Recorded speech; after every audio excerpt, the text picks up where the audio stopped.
Hey everyone, in today's content we are gonna discuss Battlebit Remastered and just like the last video, ponder if this game is worth your time.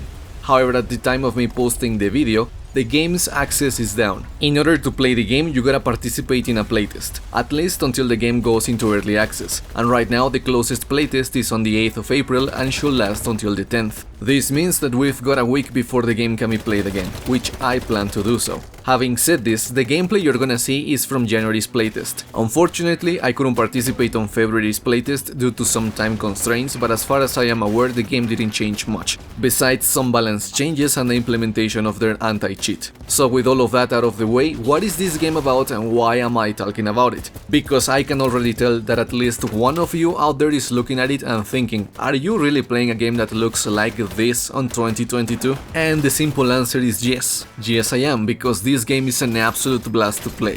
Battlebit Remastered is an indie title that is also low poly, large scale warfare oriented and a first person shooter. Servers can have up to 256 players divided into two sides with 128 players per team. The game also has destruction and, unlike a certain other FPS franchise that is currently too busy chugging glue, destruction is not scripted. A map's buildings can be completely obliterated, leaving rubble everywhere and anywhere, which is gonna be a common occurrence as you'll see from the gameplay. And heck, the game even has a scoreboard and voice chat. Can you believe the technical breakthrough in today's day and age?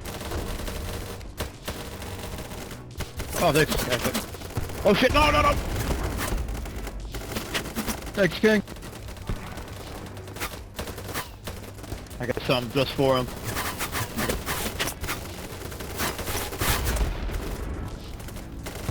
Eat this, liberals! But besides that, one of the biggest positives this game has about it is the optimization. While yes, the graphics aren't anything too spectacular, the ability to run this game on a potato computer at 60 frames or more, with barely, if any, frame drops at all, is what seals the deal. Standing next to a large building as it crumbles down, while everyone battles around, causing mayhem left and right, and seeing the FPS not dip once is such an empowering feeling that no other game offers right now. However, Battlebit Remastered is a simple yet complex video game, and describing what it is in comparison to other FPSs is kinda difficult. The game itself borrows a lot of elements from games like Squad, Insurgency and Battlefield. It has squads, classes, objective gameplay, vehicle combat, the aforementioned destruction and the chaos that ensues from having large teams battling each other. But don't let the art style and similarities to other games fool you, because this game is a semi-hardcore first-person shooter. You got shot, you're probably bleeding and you're gonna have to bandage. But be warned, a bandage doesn't heal you. The only job of the bandage is to stop the bleeding. If someone happens to die near you, you have the option to revive them by spending a bandage. However, they will not rise again with full HP, and if you wanna feel even more immersed, you can drag other players to safety in order to revive them. Or if you're feeling a little mischievous, you can drag your enemies as well. You can also bandage bleeding teammates. You'll spend one of those bandages, but you'll help your teammates from dying to exsanguination. If you reload a half-empty magazine, it stays half-empty. No magical ammunition siphoning between magazines. And if you're not careful, you might even drop your magazines. The game also has bullet drop, which means that you're gonna have to compensate, and as it's tradition, each weapon has different drop ranges, forcing you to master them all if you plan to deal with enemies at any time, at any range. Medics can also heal teammates by holding their medikit and manually healing a hurt player, or they can drop one of the medikits they've got and players have to manually heal from them. The same logic applies to support players with their ammunition boxes. No magical rounds appearing on your vest, and you have to interact with boxes and acquire supplies from them. And those are just some examples, as this game is definitely not going to hold your hand. Which is funny because I can tell that a lot of people got baited by the simplistic art style, thinking that this was gonna be another simplistic shooter. Heck, the first time I heard of it I thought this game was gonna be some poor attempt at emulating another type of game. But I gotta admit, I had way too much fun playing the January playtest, which made me a fan of the game, and to be quite honest, I haven't found anything that can fill the void Battlebit left when the playtest was over. To me, the graphical fidelity of the game is irrelevant, because I found it to be way too much fun. The gameplay loop is enjoyable and is also packed alongside polish, mechanics and depth. And this in turn makes the game feel like an actual work of passion and love rather than a quick cash grab at the latest trends. This in turn increases the value and impact the game has in today's day and age. The game is gonna have a $15 price tag and will have no microtransactions on release. People will be able to set their own servers with their own rules, allowing for variety and community growth. The game also doesn't have wacky made-up player retention mechanics like skill-based matchmaking. Battlebit literally plays and feels like a first-person shooter that you would have played 12 years ago. And this is something that is kinda worrisome. Not because it exists and because a 3-person team was able to put this together and deliver a fun game, but because large companies with inflated budgets are unable to put out games in shape and time. And we all know what happened to the big 3 first-person shooters from last year. Mediocre, lackluster and rushed out of the door to maximize profits. But enough of that, because the industry is all over the place nowadays. We don't need to drag games like Battlebit under the tracks of the train wreck that are the other AAA first-person shooters. Battlebit is definitely gonna resonate with people.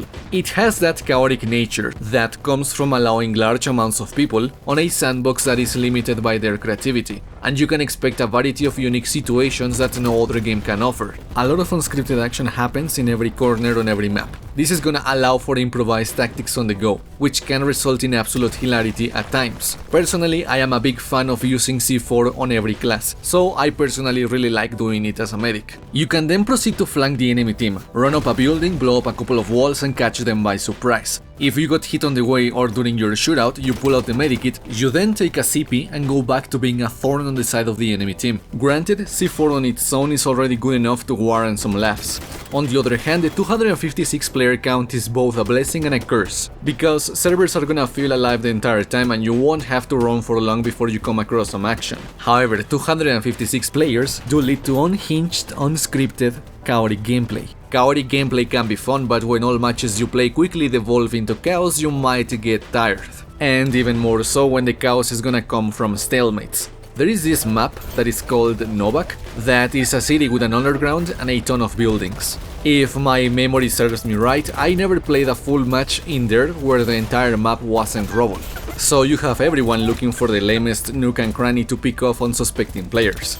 And in that same vein, it is very common for matches to last long due to every other push getting shot down, or from having teams constantly rotate each other out from capture points. Again, I don't have a problem with this, but I know that some people do get annoyed from this lack of cohesive gameplay. Normally, at this point in the video, I like to point out negatives, but with all honesty, I don't have many things to say against this game. The biggest issue I have is with visibility, but I do believe that the devs are aware of this one. The visibility is a problem because everyone is gonna wear uniforms that blend very well with the map's environment, and sometimes it's really hard to both recognize enemies or figure out who and from where is shooting at you. Certain things do need a slight rebalance. If I recall correctly, DMRs got a bit too common with the bush Wookiees, so maybe those need a slight tone down.